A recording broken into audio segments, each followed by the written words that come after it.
தமிழகத்தில் எவ்வளவு கோயில்கள், எல்லாம் பெரிய பெரிய புராதனமான கோயில்கள், எல்லாமே நல்ல அதிர்வலைகளே இருக்கக்கூடிய கோயில்கள். இது எல்லாம் விட்டு விட்டு எங்கேயோ கருப்பை கட்டிக்கொண்டு அலறிக்கொண்டு ஓடுகிறார்கள்னு எழுதியிருந்தது.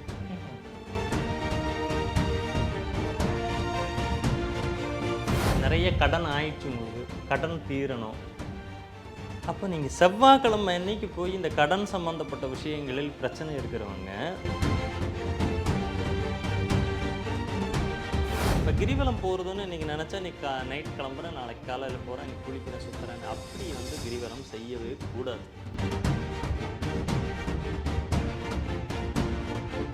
அதே போல் இப்போ என்ன எல்லாம் எக்ஸாம் வரப்போகுது குழந்தைகளுக்கெல்லாம், +1 +2 10th. அப்போ குழந்தைகளுக்கு அது ஒரு ப்ரெஷராகவே இருக்கும். அப்போ நல்ல ஒரு ஞாபக சக்தி வரக்கூடியதாக ஒரு விநாயகர்.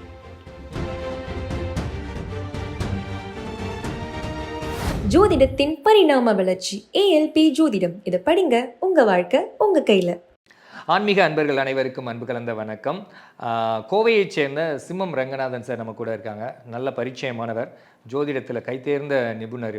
இவர்கிட்ட எந்த விதமான சந்தேகங்கள் வேணாலும் கேட்கலாம், எல்லா விதமான விஷயங்களும் பேசலாம், நிறைய விஷயங்கள் சொல்லுவார். அவரை தான் இந்த நிகழ்ச்சியில் சந்தித்து நிறைய விஷயங்கள் கேட்க போகிறோம்.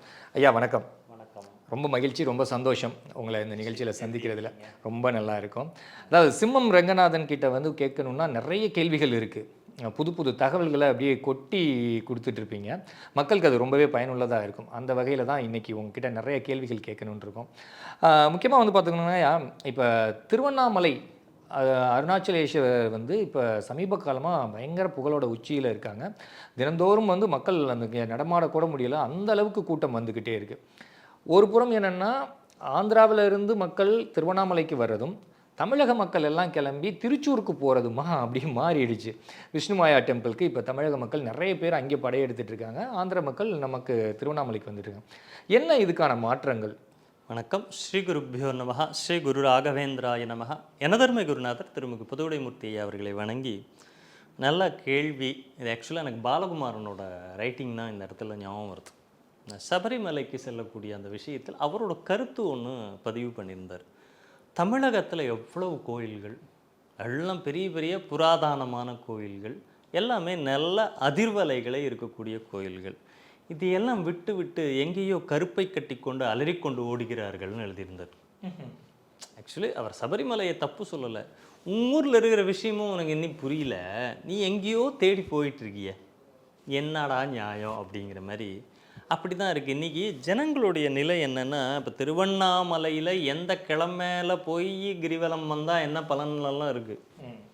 செவ்வாய்க்கிழமை முக்கியமாக போய் நிறைய கடன் ஆயிடுச்சு, உங்களுக்கு கடன் தீரணும். அப்போ நீங்கள் செவ்வாய்க்கிழமை அன்னைக்கு போய் இந்த கடன் சம்மந்தப்பட்ட விஷயங்களில் பிரச்சனை இருக்கிறவங்க திருவண்ணாமலை கிரிவலத்தை செவ்வாய்க்கிழமை அன்னைக்கு பண்ணினாங்கன்னா கண்டிப்பாக அவங்களுக்கு கடன் தீரும். பௌர்ணமி இருக்கணுங்களா? அவசியம் பௌர்ணமியில் தான் கிரிவலம் வரணும்னு எங்கேயும் எழுதவும் இல்லை. சில விஷயங்கள் பௌர்ணமி மாத்திரம் இருந்தது, இன்றைக்கி அமாவாசையை கிளப்பி விட்டாங்க. நம்ம ஆளுக்கு தான் யாரோ அதை கிளப்பி விட்டாங்க. அமாவாசை கிரிவலம்னு இப்போ ஆரம்பிச்சிட்டாங்க. நான் எதையும் தவறாக சொல்லவில்லை, ஏதோ ஒரு விஷயம் அங்கே நடக்குது. கிரிவலம் போகிறது அப்படிங்கிறது அது ஒரு ஞான மலை. திருவண்ணாமலை ஞானத்தை கொடுக்கக்கூடிய மலை. இப்போ கிரிவலம் போகிறதுன்னு இன்றைக்கி நினச்சா இன்றைக்கி நைட் கிளம்புறேன், நாளைக்கு காலையில் போகிறேன், இங்கே குளிக்கிறேன், சுற்றுறேன், அப்படி கிரிவலம் செய்யவே கூடாது. கிரிவலம் செய்வதற்குன்னு சில முறைகளை சொல்கிறாங்க. நீங்கள் அந்த எதுக்கு போகிறீங்க? நீங்கள் ஒரு புது மனிதனாக மாறி வருவதற்கு. உண்மை அதுதானே. அப்போ நீங்கள் கிரிவலம் போகிறீங்க அப்படின்னா புதிய ஆடை, புத்தாடை உடுத்தி தான் கிரிவலமே வரணும்.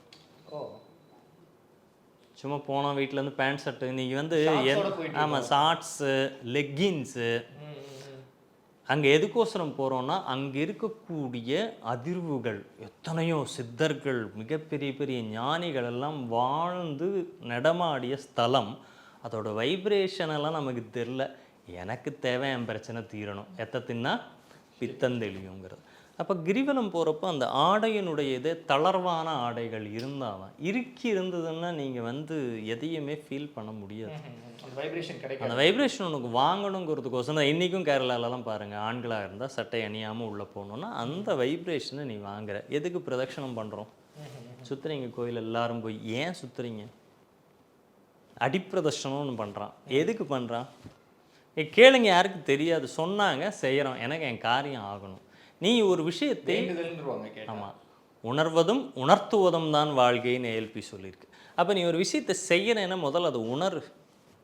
நீ உணர்ந்தால் தான் அடுத்தவனுக்கு உணர்த்த முடியும். இப்போ திருவண்ணாமலைக்கு இத்தனை பேர் போகிறாங்க, போய் லட்சோபலட்சம் பேர் போய் சுற்றிட்டு வராங்க. என்ன உணர்ந்தீங்க? கூட்டத்தோட கூட்டமாக. இன்னொன்று, திருவண்ணாமலை கிரிவலத்தப்போ பேசவே கூடாது. 4 மணி நேரம் கிரிவலம். ஒரு கிரிவலம் முழுமையாக பூர்த்தி அடைகிறதுக்கு 4 மணி நேரம். புத்தாடை அணிந்து தான் கிரிவலம் போனோம். அந்த கிரிவலம் முடியும் வரைக்கும் மௌனத்தில் இருப்பதுங்கிறது மிக மிக அவசியம். பக்கத்தில் அப்படியே பேசிட்டு, இல்லை நம்ம இன்னைக்கு இன்னொரு விஷயம் நமக்கு எல்லாம் வந்துருச்சு, ஃபோன் ஆன் பண்ணி நெட் ஆன் பண்ணி பாட்டை போட்டு, தவறு. நீங்கள் நல்லதை அடைய போய் தவறுகளை நிறைய செய்கிறீங்க. ஒரு விஷயத்தில் எதெல்லாம் செய்யக்கூடாதோ அந்த விஷயங்களை நம்ம செய்கிறோம். இப்போ அந்த மலாடி வாரத்தில் இப்போது பிரச்சனைகள் எல்லாம் பார்த்தோம். அது ஞானமலை அடியில் ஒரு குடும்பம் நடத்துவதுங்கிறது தவறு. அப்போ அனுமதி கொடுத்தவர்களுடைய தவறு. இன்றைக்கி பிரச்சனை வந்த பிறகு அதை யோசிக்கிறாங்க. ஸோ அது மிகப்பெரிய ஞானமலையாக, ஒரு காலத்தில் சிவனே அந்த மலையாக இருந்தது தான் இன்றைக்கி மலையாக இருக்குன்னு சொல்லுவாங்க. ஸோ திருவண்ணாமலைங்கிறதுல இத்தனை விஷயங்கள் இருக்குது. புத்தாடை உடுத்தி, ஆனால் இன்னைக்கு கிரிவலம் பௌர்ணமியில் வேணால் பௌர்ணமியில் பிறந்தவர்களுக்கு பரிகாரமே புத்தாடை உடுத்துவது தான். பௌர்ணமியில் பிறந்திருக்கீங்க அப்படின்னா உங்களோட அந்த திதியை பிடித்தால் விதியை வெல்லலாம்பா. திதியை பிடித்த விதியை அல்ல, திதியை பிடித்தால் நிதியை வெல்லலாம். அது மாற்றிட்டாங்க. உங்கள் திதி மூலியமாக தான் உங்களுடைய வருமானத்தை சொல்லுது. நீங்கள் பிறந்த கரணம், நீங்கள் பிறந்த திதி தான் உங்களுடைய வேலையும் வருமானத்தையும் சொல்லும். அப்போ அந்த திதி, பௌர்ணமி திதியில் பிறந்தவங்க அப்படின்னு பார்த்தீங்கன்னா அவங்க எப்பவுமே கொண்டாட்டமாக இருக்கக்கூடியவர்கள். ஈவெண்ட் மேனேஜ்மெண்ட்லாம் பண்ணுறவங்க, குதூகலமாக இருக்கணும், எப்பவுமே அவங்களுக்கு அந்த புது ட்ரெஸ் போட்டுக்கணுங்கிற ஆசை இருக்கும். அந்த பௌர்ணமி திதிக்கே பரிகாரமாக எடுத்துக்கணும் அப்படின்னா ஒவ்வொரு பௌர்ணமியிலும் கர்மிபக்ஷம் ஒரு புது கர்ச்சீஃபாக வாங்கி வச்சுக்கணும். நல்ல வசதி வாய்ப்புகள் இருக்குன்னா பௌர்ணமி ட்ரெஸ் எடுத்துக்கோ, புது ட்ரெஸ்ஸை போட்டுட்டு கோயிலுக்கு போ. நீ பௌர்ணமி கிரிவலம் போறியா, நீ ஒரு வேஷ்டி, ஒரு மேல் துண்டு, இதை புதுசு வாங்கி போட்டுட்டு குளித்து நல்லா போய் பாரு. அந்த கிரிவலத்தினுடைய பலன் மிகப்பெரிய அளவில் உனக்கு ஒரு மாற்றத்தை, புதுசாக பிறந்ததாக உனக்கு புத்துணர்ச்சி கொடுக்கக்கூடியதாக இருக்கும். ஸோ இப்படி கிரிவலத்தை நம்ம பண்ணணும். அடுத்தது விஷ்ணுமாயா கட்டிங்க. விஷ்ணுமாயா வழிபாடுங்கிறது அது ஒரு விதமான ஒரு சமூகம் சார்ந்து இருக்குது. இன்னைக்கு என்னென்னா, எனக்கு இன்னைக்கு கல்யாணம் பண்ணிக்கிட்டேன், நாளைக்கு குழந்தை பெற்றுடணும், நான்லாம் 10 மாதமெல்லாம் வெயிட் பண்ண முடியாது. ஸோ அதை நான் தவறாக எதையும் சொல்ல. விஷ்ணுமாயா வழிபாடு அப்படிங்கிறது அவர்கள் குட்டி சாத்தான் வழிபாடு, அந்த மாயாங்கிறது வேறு விதமாக அவங்க பகவதின்னு சொல்கிறாங்க. இந்த அடிமை காவுகள் அப்படிங்கிற இடத்துக்கு சிலர் போகவே கூடாதுன்னு இருக்கு. நிறைய காவுன்னு சொல்லுவாங்கங்க. விஷ்ணுமாயாங்கிறது இந்த குட்டிச்சாத்தான் அது சம்மந்தப்பட்டு செய்யக்கூடிய விஷயங்கள் தான். இப்போ கூட அடிக்கடி ஃபேஸ்புக்கில் கூட ஒருத்தர் வந்துட்டு போவார், விஷ்ணுமாயா குட்டிச்சாத்தான் வழிபாடுன்னு. எனக்கு சீக்கிரமாக ஒரு பலன் நடந்துடணும், நான் உங்களை ஜெயிச்சிடணும், நான் இல்லையா உங்களை நான் முடிச்சிடணும், எல்லாம் எனக்கு தான் கிடைக்கணுங்கிற அந்த தாமச குணம் தான் போய் அதில் விழ வைக்குது. நீங்கள் இன்னைக்கு கல்யாணம் பண்ணிட்டு நாளைக்கு குழந்தை பெற்றுக்க முடியுமா? நீங்கள் தலைகீழ என்ன தபசு பண்ணினாலுமே அதை நடக்க போகிறது கிடையாது. அதற்குண்டான காலங்களை அதை எடுத்துக்கொள்ள தான் செய்யும். காலம் அப்படிங்கிறது என்னோட கைக்குள்ளேயே இல்லை, நேரம் அப்படிங்கிறது என்னோட கையில் இருக்கு. காலம் வேற, நேரம் வேற. இப்போ நேரம் என் கைக்குள்ளே இருக்குது. இந்த நேரத்திற்குள் இப்போ 15 நிமிஷத்தில் நம்ம பேசி முடிச்சுருவோம்னா நம்ம பேசி முடிச்சுருவோம். பட் அதே காலம்ங்கிறது, இந்த நேரத்தில் டப்புன்னு கரண்ட்டு போயிடுச்சுன்னு வச்சுக்கோங்க, நீங்கள் 15 நிமிஷத்தில் பேசிடுவீங்களா? முடியாது. அது காலத்தோட கையில் இருக்குது. நான் பேசணுங்கிற நேரம் என் கையில் இருக்குது. அப்போ மக்களுடைய இது சீக்கிரமாக எல்லா இடத்துலையும். ஸோ அதனால தான் காலமும் நேரமும் கைகூடணும்பாங்க. நீங்கள் திருவண்ணாமலை பற்றி சொல்லும்போது ரொம்ப அழகாக சொன்னீங்க. அது ஒரு ஞானமலை அப்படின்னு சொல்லியிருங்க. அந்த ஞானமலையில் சிவனே அதில் இருக்கார், சிவன் மலையை தான் அதை பார்க்குறாங்க. ஆனால் அது என்ன சொல்கிறாங்கன்னா, அது கீழே 4000 குடும்பங்கள் இருக்குங்கிறாங்க அந்த மலையடி வாரத்தில். ஒரு பொறியாளர் கூட சொன்னார், 4000 குடும்பம் வீடு இருக்குன்னா ஒரு வீட்டுக்கு ஒரு போர்வெல்லாவது இருக்கணும். குறைந்தபட்சம் 1000 1500 முறை அங்கே துளையிடப்பட்டிருக்கு. அந்த மலையை போட்டு குடஞ்சிருந்தால் அங்கே எப்படி ஒரு கிரிப்னஸ் இருக்கும். ஸோ இது மக்கள் தவறு தான் அப்படிங்கிற மாதிரியும் சொல்கிறேன். மக்கள் தவறுனா அந்த மக்கள் குடியேறுவதற்கு அனுமதி கொடுத்தது யாரோட தவறு? அதிகாரிகள் தவறு. எல்லாரோட தவறும் அங்கே இருக்குது. இத்தனை சிவபக்தர்கள் எத்தனையோ பேர் இருந்திருக்காங்க, அது யாரையுமே நீ எதிர்க்கவே இல்லையா? அந்த மலை அது மலையாக தான் இருக்கணும். அதனால தான் அங்கே மலை மேலே கூட போய் சிவன் உட்காந்துக்கல, அவர் மலை கீழே தான் உட்காந்துருக்காரு. இப்போ இந்த இயற்கை என்ன பண்ணுது, தன்னை தானே புதுப்பித்து கொள்ளுதல் அப்படிங்கிற ஒரு விஷயத்தை செய்யறப்போ, இயற்கையை நீங்கள் நோண்டுறப்போ உங்களுக்கு ஒன்றும் பிரச்சனை இல்லை, இயற்கை உங்களை திருப்பி நோண்டிச்சின்னு வச்சுக்கோங்க, தாங்க மாட்டேங்கிட. ஏதோ ஒரு படத்தில் பூமி தாய் சிரிக்க போறாடா, தாங்க மாட்டேங்கடான்னு சொல்லுவோம் பாருங்க, அந்த மாதிரி தான். சிரிச்சதுன்னா எத்தனை உயிர், 7 உயிர் போச்சு. இனியாவது இது போன்ற விஷயங்களுக்கு அனுமதி இல்லாமல் அங்கே இருக்கிறவங்களுக்கு வேறொரு மாற்று வழிகளை உருவாக்க வேண்டியது அரசோட கடமை. நம்ம கேரளா திருச்சூர் கோவிலை பற்றி சொன்னீங்க, அது மாந்திரிகம் சார்ந்தது. ஆமாம், இன்னைக்கு மக்களோட மனநிலையை பார்த்தீங்கன்னா அந்த மாந்திரிகத்துக்கு ரொம்ப ஆர்வமாக இருக்காங்க. அதை பற்றி தெரிஞ்சுக்கிறேன். உங்களுக்கு இன்னைக்கு காய்ச்சல் வந்தால் நாளைக்கு சரியாயிடும், அது படுத்திருக்கவே கூடாது. என்னோட பேராசை தான் காரணம். எல்லாரும் 11ஆம் பாவமாகவே இருக்காங்க. 11ஆம் பாவங்கிறது பேராசை பிடிச்ச பாவம். எல்லாம் எனக்கு தான், எனக்கு தான், எனக்கு தான், எனக்கு தான், யாருக்குமே எதுவும் கொடுக்காம நானே வச்சுக்கிறேன்னு சொல்கிறேன் பாருங்க. அந்த பாவம் வந்து நம்ம குருநாதர் வந்து அந்த பாவத்துக்கு விளக்கம் கொடுத்துருக்கிறப்ப அழகாக கொடுத்துருப்பார். பேராசை, அந்த கர்மாவில் வந்து அதை சொல்கிறப்ப பேராசை, அடுத்தவங்களுக்கு எதுவுமே கொடுக்காம நானே அனுபவிக்க வேண்டும் என்கிற நிலை. எனக்கு இந்த பாபா படத்தில் இப்ப ராமசாமின்னு ஒருத்தர் இருப்பார், உடனே இப்போ நடக்கணும், எனக்கு அதெல்லாம் முடியாது அப்படின்னு.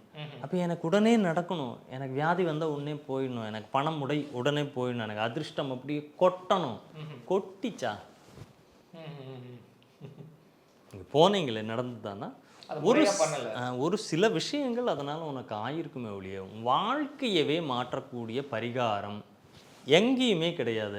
நம்மளே நிறைய பேசுகிறோம் அப்படின்னா பொதுவான விஷயங்கள் பேசுகிறோம், ஒரு சிலருக்கு அந்த விஷயம் பொருந்தி இருக்கும், ஒரு சிலருக்கு பண்ணி ஒன்றுமே நடக்கலைன்னு கமெண்ட் போடுவான். அது உனக்கு உண்டானது இல்லை. பரிகாரம்ங்கிறதே உங்களோட ஜாதக ரீதியாக பார்த்து உங்கள் ஜாதகத்துக்கு இந்த பரிகாரம் செய்யலாமா, ஜாதகத்தில் இருக்கக்கூடிய பிரச்சனை முதல் தீர்ந்துடுமா, இல்லை உனக்கு பிரச்சனை தான் வாழ்க்கையா, வாய்ப்பே இல்லை அப்படின்னு இருக்கிற இடத்துல நீங்கள் பரிகாரம் என்ன பண்ணாலும் அது வந்து சாம்பலில் செய்த ஹோமத்துக்கு சமம். சாம்பலில் நெய் ஊற்றினீங்கன்னு என்ன பிரயோஜனம்? புகையும் வராது, நெருப்பும் எரியாது. அப்போ எரிஞ்சிட்ருக்கிற நெருப்பில் நெய்யை ஊற்றினீங்கன்னா நல்லது, சாம்பலில் கொண்டு போய் நெய்யை ஊற்றினா. அது மாதிரி நமக்கு அந்த ஒரு வாய்ப்புகளை கொடுக்கக்கூடிய இடத்தில் என்னுடைய ஜாதகம் எனக்கு முதல் சாதகமாக இருக்கணும்னு பார்க்கணும். ஆனால் நம்ம இன்றைக்கி ஜாதகம் பார்க்குறப்பயே சாதகமாக தான் ஜோசியர் பள்ளின்னு சொல்லணும். அவர் ஏதாவது ஆப்போசிட்டாக சொல்லிட்டாருன்னு ஜோசியர் சீலையில் அடுத்து மாற்றிடுவாங்க. எவன் ஜாதகமாக சொல்கிறானோ அவன் தான் நல்ல ஜோசியர். அதனால தான் நிறைய ஜோதிடர்கள்லாம் நெகட்டிவாக பற்றி சொல்கிறதே. ஆமாம், அதை தான் ஏஎல்பி மறுபடியும் சொல்லுது. திருப்பியும் உங்கள் வாழ்க்கை உங்கள் கையில் தான் இருக்குது, நீங்கள் படித்து தெரிஞ்சுக்கிட்டீங்கன்னா அலைய வேண்டாம். ஃபஸ்ட்டு உங்களை பற்றி உனக்கு தெரியும், உங்களுக்கு தெரியுமா, எனக்கு தெரியுமா, எனக்கு தான் தெரியும். அப்போ உங்கள் வாழ்க்கை உங்கள் தலையெழுத்தை நீங்கள் தான் இங்கே பார்த்துக்கணும். அதே போல் சார், நீங்கள் கொடுத்த தகவல்களில் நிறையா மக்கள்கிட்ட பேராதரவை பெற்றது என்னென்னா அந்த ஏலக்காய் மாலை சொன்னீங்க.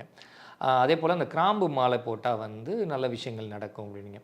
இப்போ சில பேர் வந்து இந்த பரிகாரமாக ஏதாவது கடவுளுக்கு என்ன பண்ணலாம் அப்படிங்கிற மாதிரிலாம் சொன்னாங்க. இப்போ வந்து பிள்ளையாருக்கு வந்து பார்த்தீங்கன்னா நீங்கள் விதவிதமான மாலைகள்லாம் போடலான்னு சொன்னீங்க. அதை பற்றி ஏதாவது கொஞ்சம் நேர்களுக்காக சொல்லுங்கள். இப்போ பிள்ளையாருக்கு ஏற்றுறதுல நிறைய விஷயங்கள் பிள்ளையார் வழிபாட்டில் இருக்குது. பிள்ளையார் வழிபாட்டிலே ஒன்று கர்மவினை தீர அப்படின்னு சொல்லிட்டு ஒரு பரிகாரம் சொல்லுவாங்க. இது ஆக்சுவலாக சனிக்கிழமை அன்னைக்கு பண்ணணும். எதில் பண்ணணும்னா ஒரு பித்தளை தட்டு, அதில் ஒரு அரச இலை, அந்த அரச இலையை தொடச்சி அதுக்கு பொட்டெல்லாம் வச்சுட்டு அதை பித்தளை தட்டில் வச்சு சுற்றியும் பூவெல்லாம் வச்சுட்டு அந்த அரச இலை மேலே மண் அகல் விளக்க வச்சு அதில் திரி போட்டு நல்லெண்ணெய் வச்சு விளக்கேற்றி பிள்ளையாருக்கு ஏற்றிட்டு வந்தால் கர்ம வினை தீருங்கிறோம். எங்கள் விநாயகர் சதுர்த்தியில் பார்த்தீங்கன்னா எல்லா இலை தலைகளையும் விநாயகர் அர்ச்சனை பண்ணுவோம். பத்திரங்கள் அப்படின்னு ஒவ்வொரு பத்திரம் 21 பத்திரங்கள்.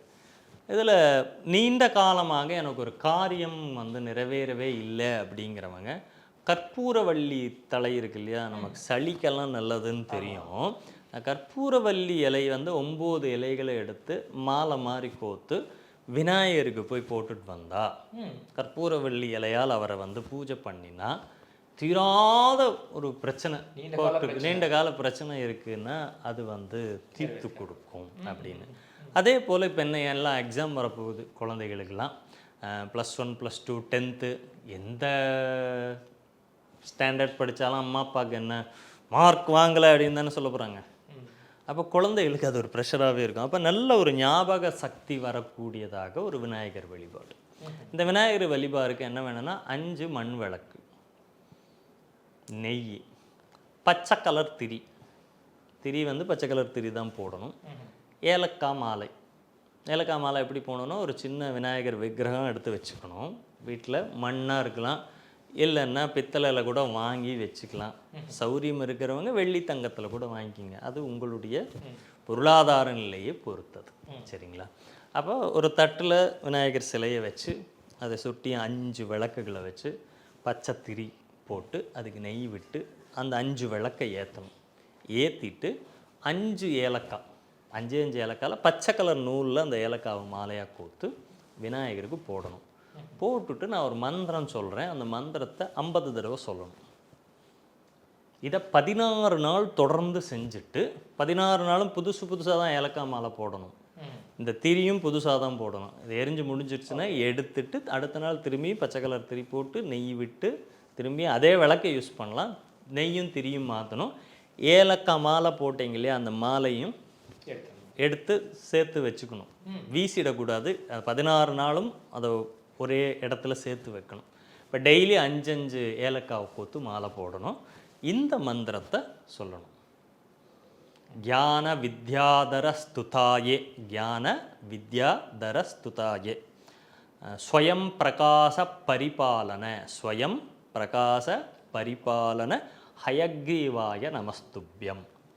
இந்த மந்திரத்தை நிதானமாக கேட்டு எழுதிக்கிங்க பார்க்குறவங்க. எழுதிக்கிட்டு இந்த மந்திரத்தை இந்த குழந்தைகள் 50 முறை சொல்லணும். இது ஒரு 10 மினிட்ஸ் ஆகும் 50 டைம்ஸ் சொல்கிறதுக்கு. இந்த விளக்கேற்றணும், மாலை போடணும், இந்த மந்திரத்தை சொல்லணும். 2 பேரிச்சம்பழத்தை விநாயகருக்கு படைக்கணும். நைவேத்தியமாக படைத்து 16 நாள் முடிஞ்சோடனே 17ஆவது நாள் இந்த ஏலக்காய் மாலையெல்லாம் 5 போட்டிங்களா, அதெல்லாம் சேர்த்து ஒரே மாலையாக கோத்து இந்த நைவேத்தியம் பண்ண பேரிச்சம்பழத்தையும் எடுத்து சேர்த்து வச்சுருங்க. இதையெல்லாம் எடுத்துகிட்டு பக்கத்தில் இருக்கிற ஹயக்ரீவர் கோயில் இருந்தால் கொண்டு போய் ஹயக்ரீவர் போடுங்க. இல்லைன்னா பக்கத்தில் இருக்கிற விநாயகர் கோயிலில் போய் இந்த மாலையை போட்டுட்டு ஒரு விநாயகர் அர்ச்சனையெல்லாம் பண்ணிட்டு அந்த பேரிச்சம்பழம் சேர்த்து வச்சதை அங்கே வரக்கூடிய குழந்தைகளுக்கு கொடுத்துட்டு வந்துடுறது. இது ஒரு முறை 16 நாள் பண்ணிவிட்டு எக்ஸாமுக்கு முன்னாடி பண்ணிட்டு எக்ஸாம் முடிகிற வரைக்கும் இந்த மந்திரத்தை மாத்திரம் கண்டினியூஷனாக சேண்ட் பண்ணி போய் பண்ணாங்கன்னா கண்டிப்பாக ஒரு 50% இருந்த குழந்தை 70% மார்க் வாங்குற அளவுக்கு இந்த பரிகாரம் ஆக்சுவலாக நம்ம சொல்லி நிறைய குழந்தைகளுக்கு இதனால் அந்த மார்க்கு, ஏன்னா ஞாபக சக்தி வளர்கிறதுக்கோசரம் விநாயகர் அப்படிங்கிற ஒரு மூலாதாரம். இப்போ மூலாதாரம் தான் நமக்கு மூலாதார கனல் அப்படின்னு அவை பாட்டி பாடியிருப்பா. ஸோ அங்கிருந்து தான் நம்மளுடைய எல்லா பதிவுகளும் போய் நிற்கக்கூடிய இடம். அப்போ நீங்கள் படிக்கிறது பதியணுங்கிற ஒரு இதுக்கு இந்த மூலாதாரத்துக்கு கடவுளாக இருக்கக்கூடிய விநாயகரை பிடித்து கொள்ள உங்களுக்கு நல்ல அந்த மேதாவிலாசம் படிப்பு சார்ந்த விஷயங்கள் இதிலெல்லாம் ஒரு சிறப்பான ஒரு நிலையை தரும். சூப்பர்.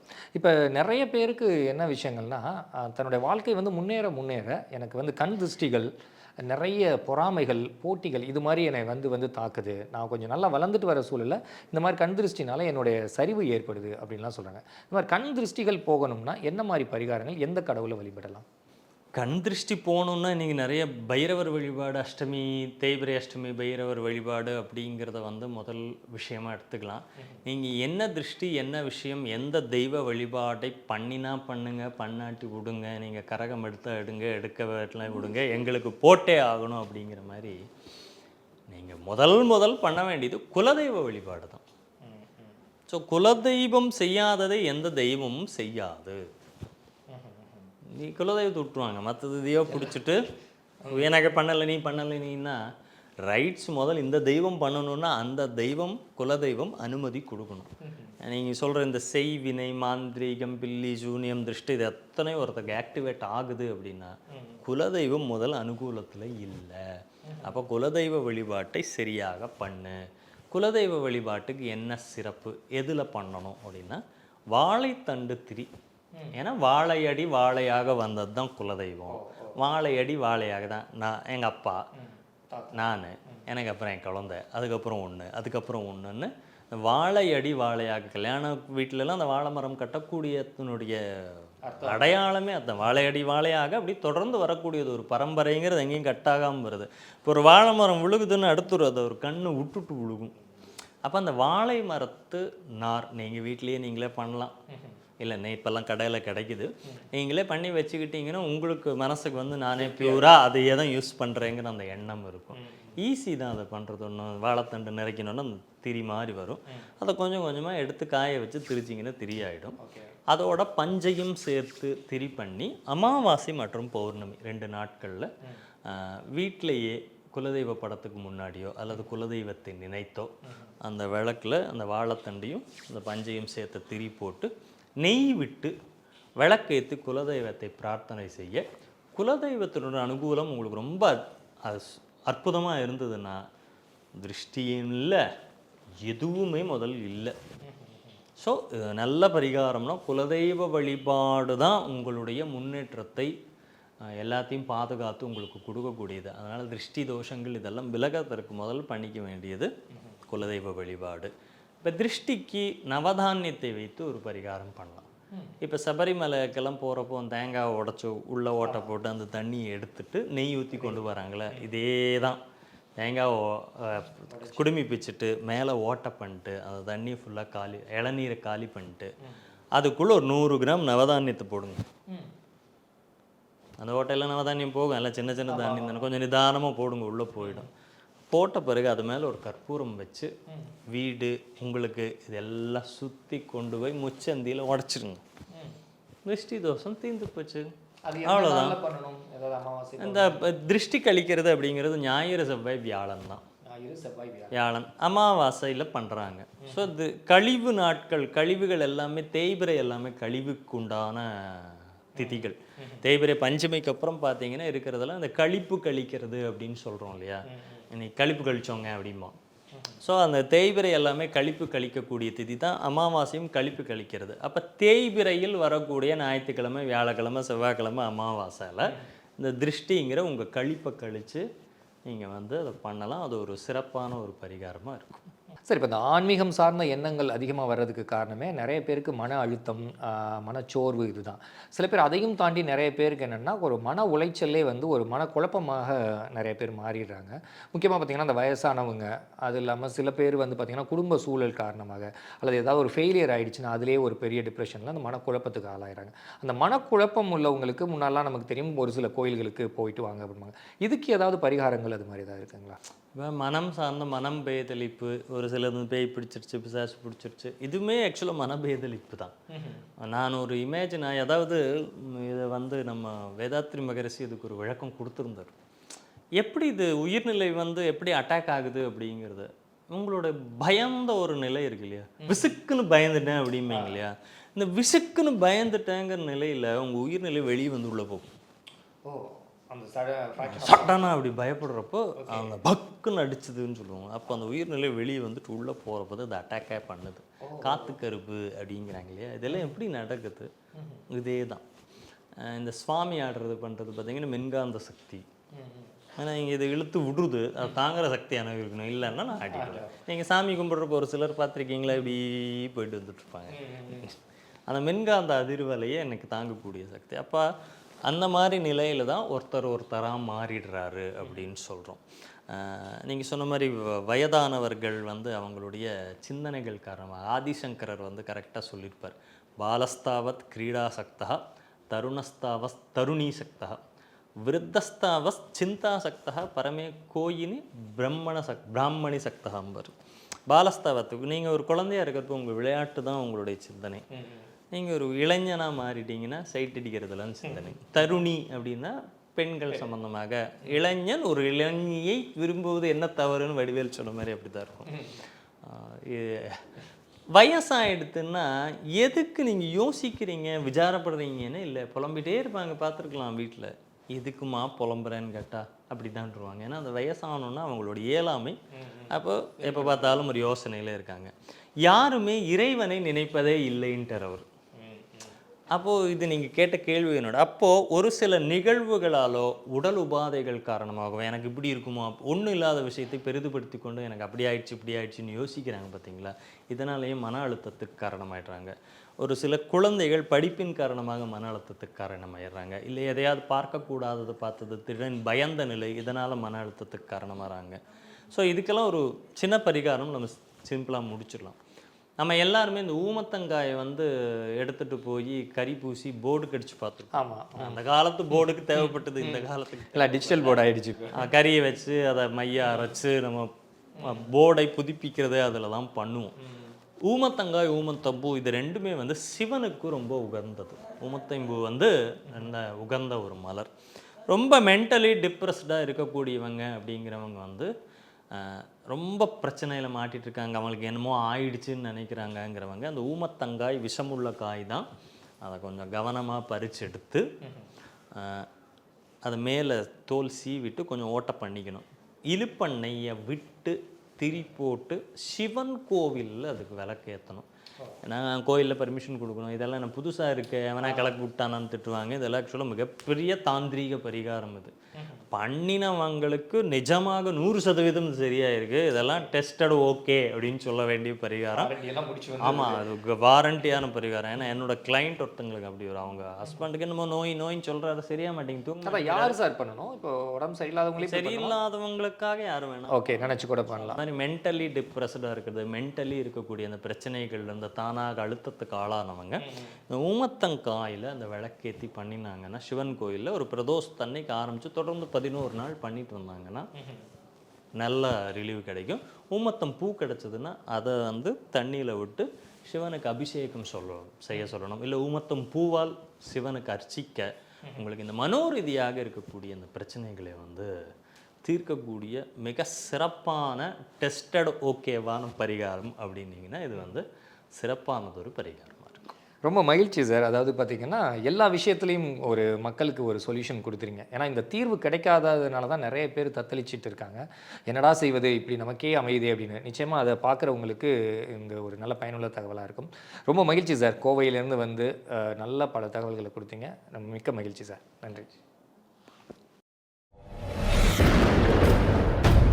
சித்தர் பூமி.